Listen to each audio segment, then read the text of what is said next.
The strange case of Dr. Jekyll and Mr. Hyde. Search for Mr. Hyde. That evening Mr. Utterson came home to his bachelor house in sombre spirits, and sat down to dinner without relish. It was his custom of a Sunday, when this meal was over, to sit close by the fire, a volume of some dry divinity on his reading desk, until the clock of the neighbouring church rang out the hour of 12, when he would go soberly and gratefully to bed. On this night, however, as soon as the cloth was taken away, he took up a candle and went into his business room. There he opened his safe, took from the most private part of it a document endorsed on the envelope as Dr. Jekyll's will, and sat down with a clouded brow to study its contents. The will was holograph, for Mr. Utterson, though he took charge of it now that it was made, had refused to lend the least assistance in the making of it. It provided not only that, in case of the decease of Henry Jekyll, M.D., D.C.L., L.D., F.R.S., etc., all his possessions were to pass in the hands of his friend and benefactor Edward Hyde, but that in case of Dr. Jekyll's disappearance or unexplained absence for any period exceeding 3 calendar months, the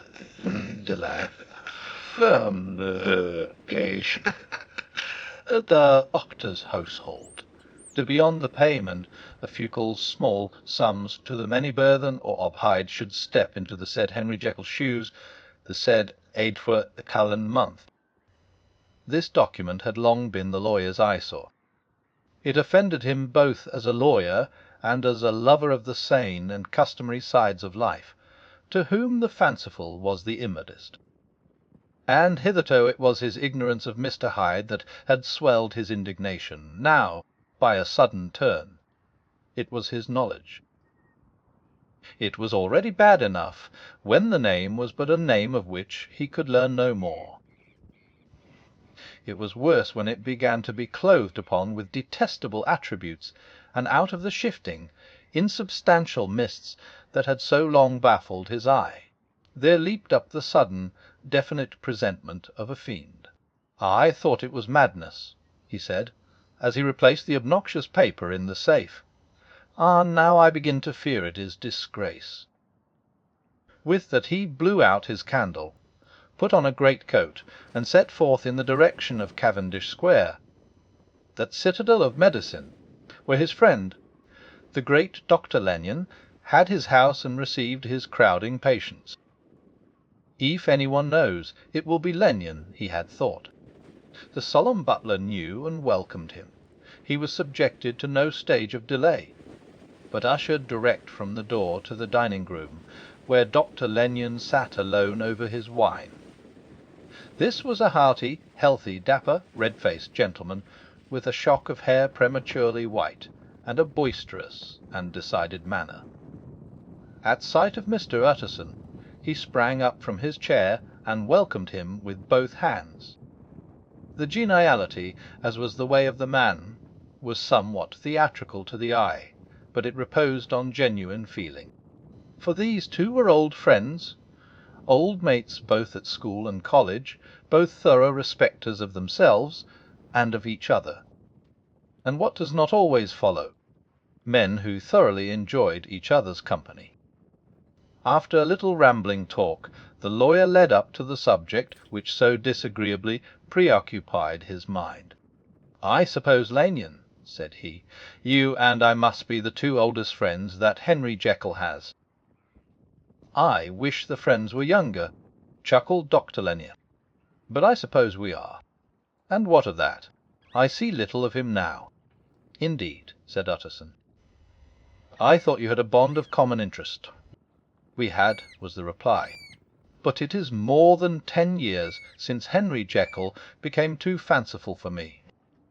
He began to go wrong in mind, and though of course I continue to take an interest in him for old sake's sake, as they say, I see and I have seen devilish little of the man.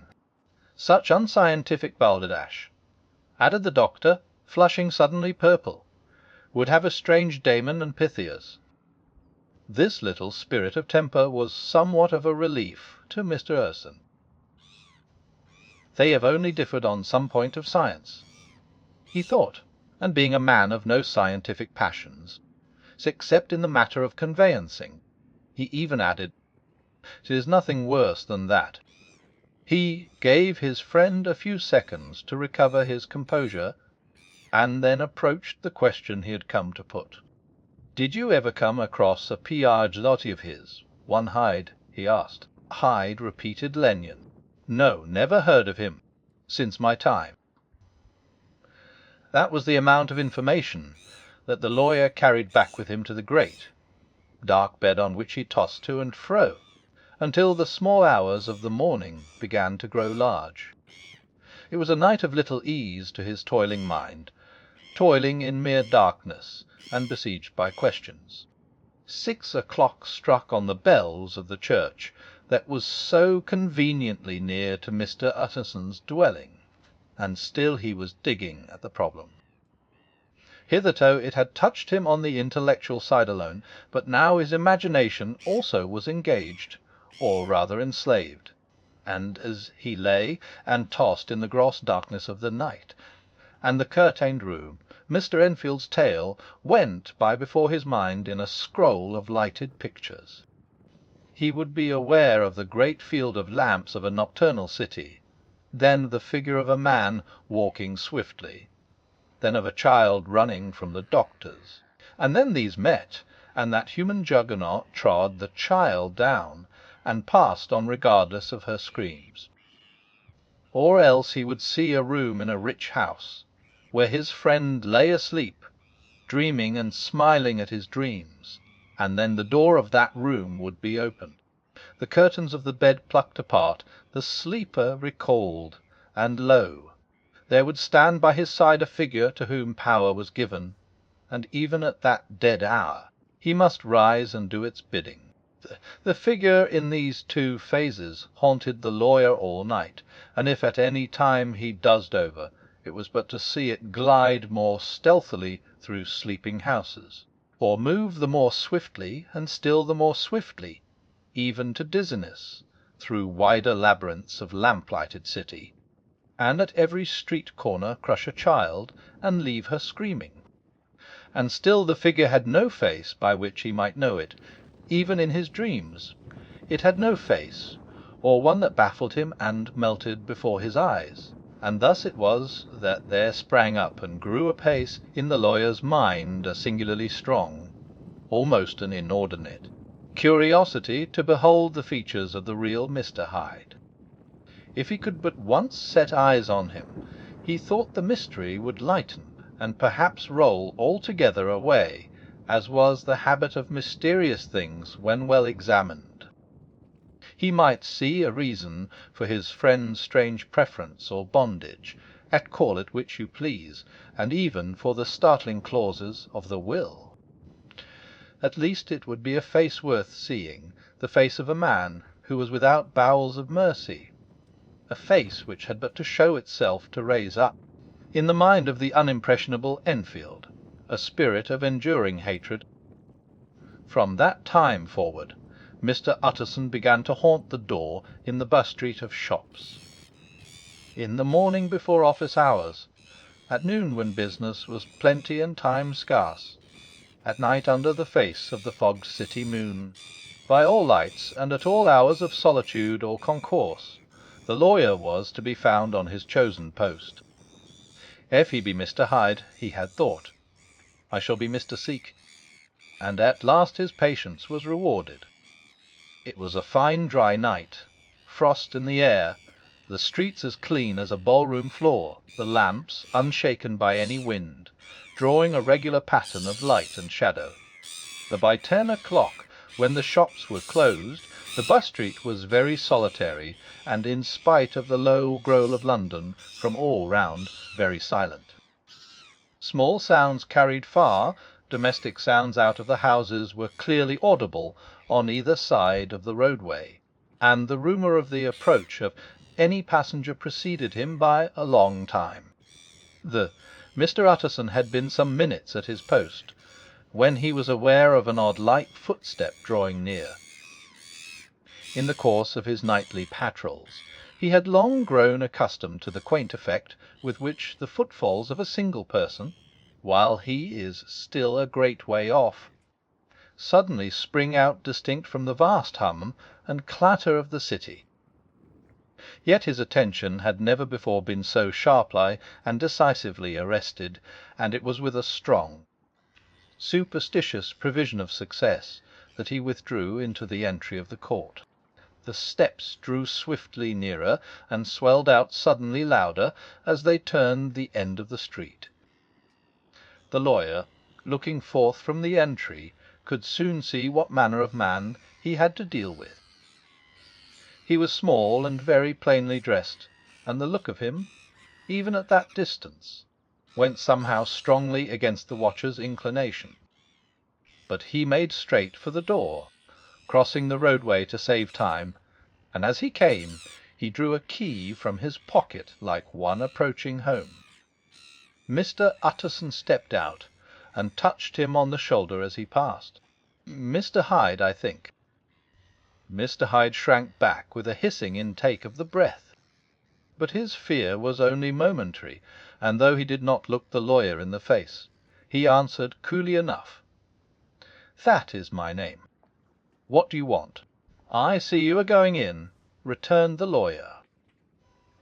"I am an old friend of Dr. Jekyll's, Mr. Utterson of Gaunt Street. You must have heard of my name, and meeting you so conveniently, I thought you might admit me."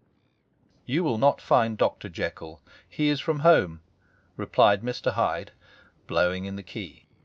And then suddenly, but still without looking up, "How did you know me?" he asked. "On your side," said Mr. Utterson. "Will you do me a favour?" "With pleasure," replied the other. "What shall it be?" "Will you let me see your face?" asked the lawyer. Mr. Hyde appeared to hesitate, and then, as if upon some sudden reflection, fronted about with an air of defiance, and the pair stared at each other pretty fixedly for a few seconds. "Now I shall know you again," said Mr. Utterson. "It may be useful." "Wes," returned Mr. Hyde, "it is as well we have met, and tup our paus. You should have my address." And he gave a number of a street in Soho. Good God! Thought Mr. Utterson, can't he too have been thinking of the will? But he kept his feelings to himself, and only grunted in acknowledgment of the address.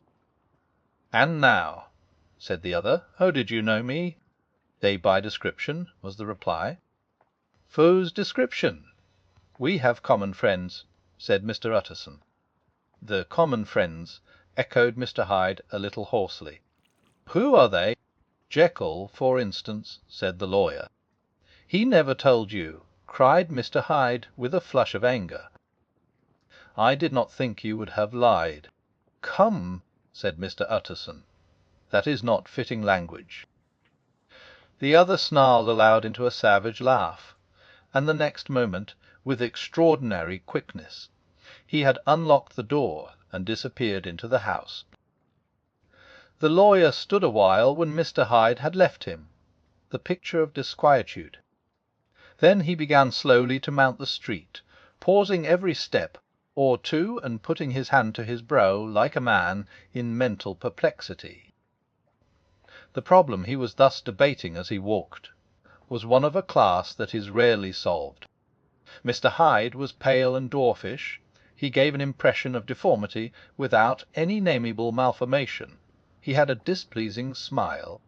He had borne himself to the lawyer with a sort of murderous mixture of timidity and boldness, and he spoke with a husky, whispering, and somewhat broken voice. All these were points against him, but not all of these together could explain the hitherto unknown disgust, loathing, and fear with which Mr. Utterson regarded him. "There must be something else," said the perplexed gentleman. "There is something more, if I could find a name for it. God bless me, the man seems hardly human. Something troglodytic, shall we say? Or can it be the old story of Dr. Fell, Or is it the mere radiance of a full soul that thus transpires through, and transfigures its clay continent? The last, I think, for, O my poor old Harry Jekyll, if ever I read Satan's signature upon a face, it is on that of your new friend. Round the corner from the Bistreet there was a square of ancient, handsome houses, now for the most part decayed from their high estate, and let in flats and chambers to all sorts and conditions of men, mape-engravers, architects, shady lawyers, and the agents of obscure enterprises. One house, however, second from the corner, was still occupied entire, and at the door of this, which wore a great air of wealth and comfort, though it was now plunged in darkness, except for the fanlight, Mr. Utterson stopped and knocked. A well-dressed, elderly servant opened the door. "Is Dr. Jekyll at home, Poole?" asked the lawyer. "I will see Mr. Utterson," said Poole, admitting the visitor, as he spoke, into a large, low-roofed, comfortable hall paved with flags, warmed, after the fashion of a country house, by a bright, open fire, and furnished with costly cabinets of oak. "Will you wait here by the fire, sir, or shall I give you a light in the dining-room?" "Here, thank you," said the lawyer, and he drew near and leaned on the tall fender.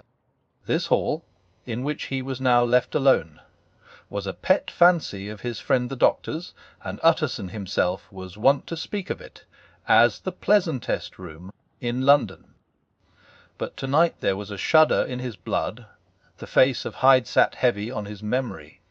He felt what was rare with him, a nausea and distaste of life, and in the gloom of his spirits he seemed to read a menace in the flickering of the firelight on the polished cabinets and the uneasy starting of the shadow on the roof. He was ashamed of his relief when Poole presently returned to announce that Dr. Jekyll was gone out. "I saw Mr. Hyde go in by the old dissecting-room door, Poole," he said. "Is that right, when Dr. Jekyll is from home?" "Quite right, Mr. Utterson, sir," replied the servant. "Mr. Hyde has a key." "Your master seems to repose a great deal of trust in that young man, Poole," resumed the other musingly. "Wes, sir, he does indeed," said Poole, "for we have all orders to obey him." "I do not think I ever met Mr. Hyde," asked Utterson. "Oh dear no, sir. He never dines here," replied the butler. "Indeed, we see very little of him on this side of the house. He mostly comes and goes by the laboratory. Well, good night, Poole. Good night, Mr. Utterson." And the lawyer set out homeward with a very heavy heart.